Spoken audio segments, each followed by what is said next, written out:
cinta itu membuat orang puitis. Ya, kalau tidak percaya, yang jatuh cinta itu kan mendadak dia bisa bikin puisi. Ya, oke. Jadi, wong kehujanan pinggir jalan gitu aja, kamu berteduh itu kan, kalau yang jatuh cinta itu bisa lahir puisi. Tapi yang tidak sedang jatuh cinta kan paling kamu mainan HP apa gitu. Jadi mungkin dua-duanya, dia memang punya bakat bikin puisi dan sedang jatuh cinta, lebih dahsyat puisinya. Oke, Laila juga begitu. Laila juga di beberapa bagian Laila Majnun itu banyak juga mengeluarkan puisi-puisi. Meskipun nanti puisi-puisinya kebanyakan lewat surat yang dikirimkan pada Majnun. Itu salah satu contoh Laila juga mengalami kemabuan. Semua yang tampak dari manusia adalah kebencian. Namun cinta telah memberikan kekuatan. Orang-orang mencemooh hubungan kita, sesungguhnya mereka tidak tahu betapa kerinduan yang tersimpan dalam dada. Jadi syair ini lahir ketika orang mulai rame. Jadi ini dua orang, anaknya orang terpandang, pacaran kemana-mana berdua, tidak bisa dipisah. Jadi gosip di mana-mana. Wong sedang belajar loh, sedang kuliah loh, kok yo pacaran kan itu. Itu terus jadi gosip, jadi omongannya orang. Nah, ayahnya Laila itu merasa bahwa ini pencemaran nama baik. Jadi ini meruntuhkan kehormatan suku. Maka untuk tidak timbul masalah terus, tidak jadi bahan omongan terus, Laila ini dipanggil pulang, sudah kamu tidak usah sekolah, di rumah saja. Jadi dua anak muda yang sedang senang-senangnya, sedang mabuk-mabuknya, sekarang dipisah. Dan dimulailah babak pertama kegilaannya Majnun. Jadi waktu dipisah itu mulailah dia nyari-nyari cara untuk ketemu tapi tidak bisa. Mulai keluar banyak syair, tangisan-tangisan. Kemana-mana yang keluar dari mulutnya hanya Laila. Pokoknya Laila, Laila, Laila. Terus yang keluar dari mulutnya itu. Ini pelajaran sebenarnya dari Nizami. Kalau kalian memang sedang jatuh cinta sama Allah, akan keluar secara otomatis dari mulutmu nama Allah.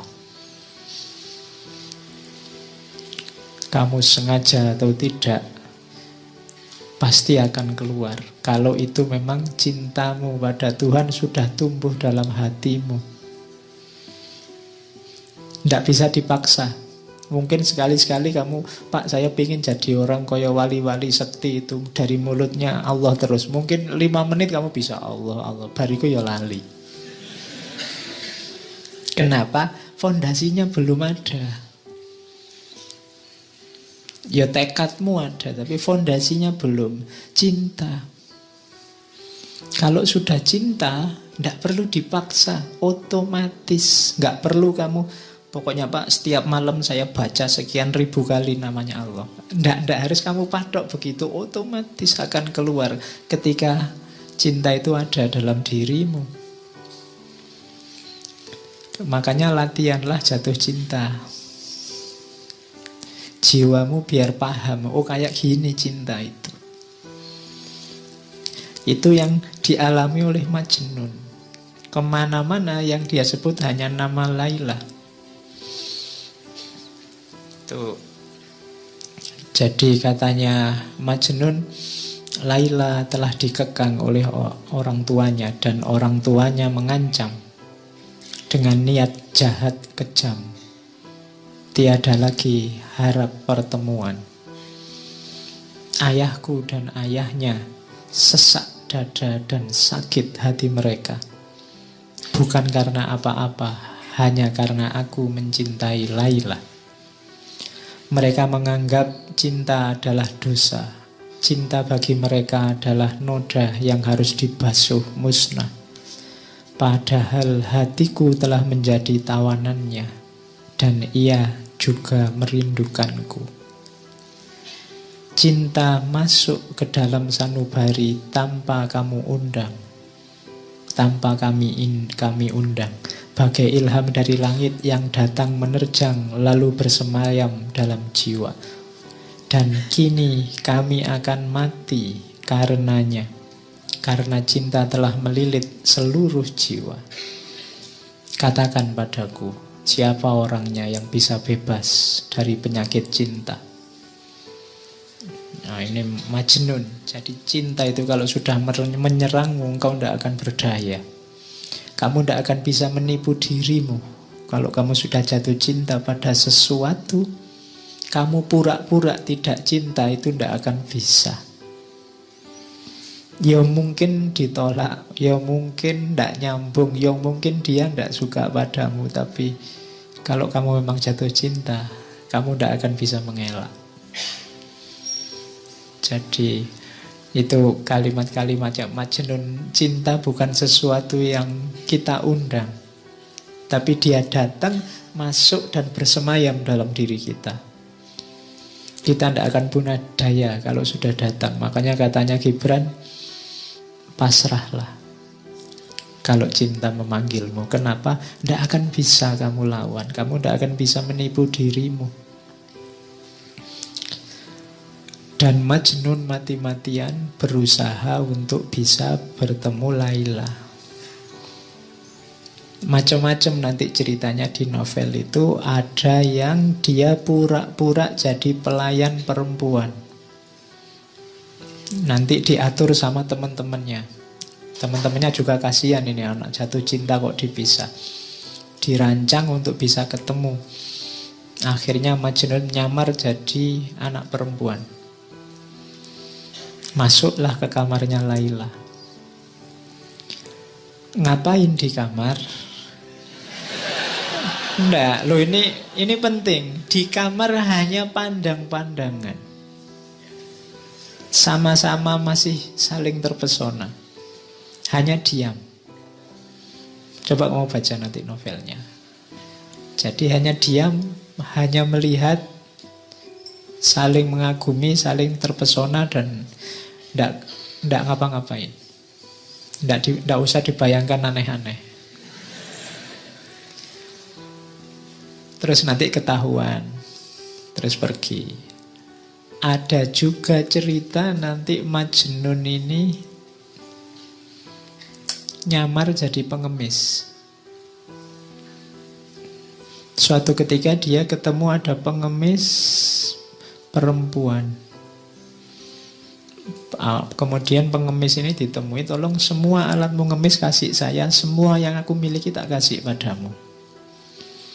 Jadi dia mengemis untuk bisa ketemu Laila. Dari rumah ke rumah. Makanya ada syairnya itu kan. Duhai, betapa besar bahaya ku undang sekedar untuk bertemu denganmu.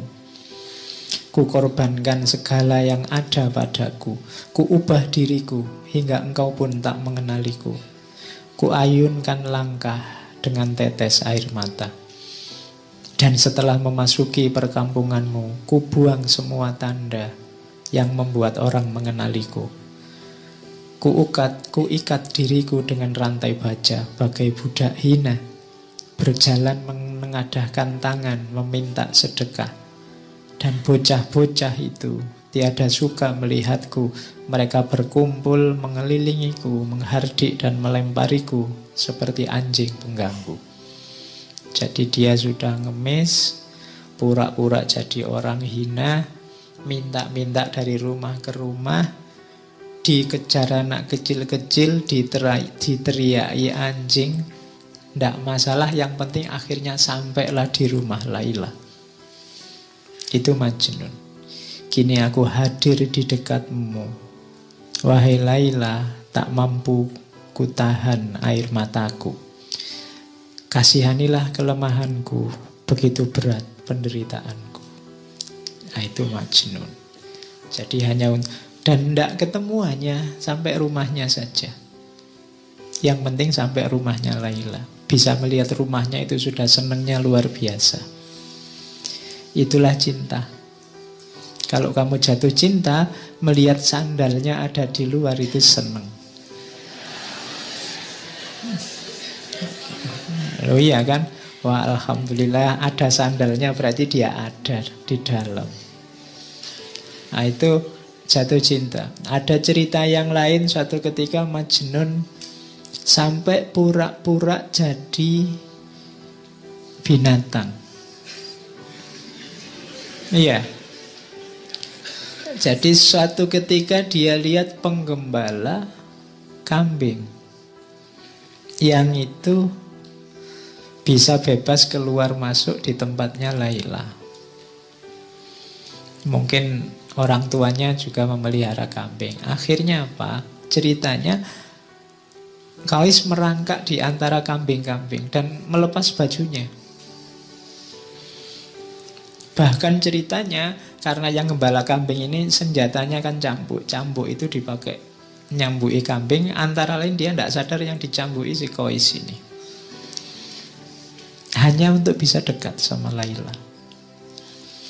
Jadi itu dahsyatnya cinta. Oke, terus ya. Ini ceritanya tangis-tangisan terus. Nah, sebelum ke syair ini. Syair ini lahir setelah ayahnya Qais akhirnya tidak tega lihat anaknya. Iki piye to yo, anak ini kan sudah digadang-gadang mau jadi penerus, kok malah Majnun kayak gini. Akhirnya atas nasihat banyak orang, mbok yo anak sudah kayak gitu, mbok yo dilamarkan. Sampean kan ketua suku, apa saja punya. Akhirnya dituruti oleh orang tuanya. Qais pulanglah ke rumah, tenang saja, tak lamarkan sekarang ke tempatnya Laila. Dilamarkanlah oleh orang tuanya ke rumahnya orang tua Laila. Cuma sayangnya, ada sayangnya, lamarannya ditolak.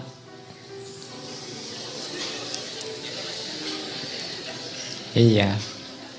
Jadi kenapa ditolak? Padahal ayahnya sudah bilang, minta apa saja saya penuhi. Syaratnya apa saja bisa saya penuhi, termasuk seandainya nyawaku yang harus jadi taruhannya. Katanya orang tuanya Laila, siapa saja boleh menikahi anakku kecuali putra Anda.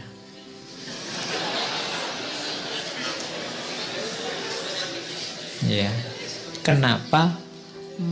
Orang tuanya tidak bisa jawab. Mana ada orang tua yang merelakan anaknya dinikahi oleh orang gila? Mana ada orang tua yang merelakan anaknya dinikahi oleh pemuda yang tidak waras? Karena ya ayahnya Laila ya ngerti kegilaannya Majnun, meskipun gilanya memang karena mencintai putrinya, tapi dia tidak mau. Wong dulu masih waras, pacaran saja digunjingkan orang, kita malu luar biasa, apalagi sekarang. Jadi sudah serius seperti itu masih ditolak. Bisa dibayangkan ya, Majnun yang tadinya sudah merasa agak sembuh, merasa terhibur, wah nanti dilamarkan oleh ayahku pasti beres, tapi kok ya ditolak. Mulai lagi kumat. Jadi ya. Dan dia katanya, Majnun, rumahku telah menjadi bara api bagi jiwaku. Tetapi wahai Laila, Aku akan senantiasa berada di sisimu. Semoga kasih sayang Allah dilimpahkan padamu. Wahai pecinta yang malang, kerabatku menganggap aku mempermalukan mereka. Teman-temanku pun gemetar jika mendengar namaku.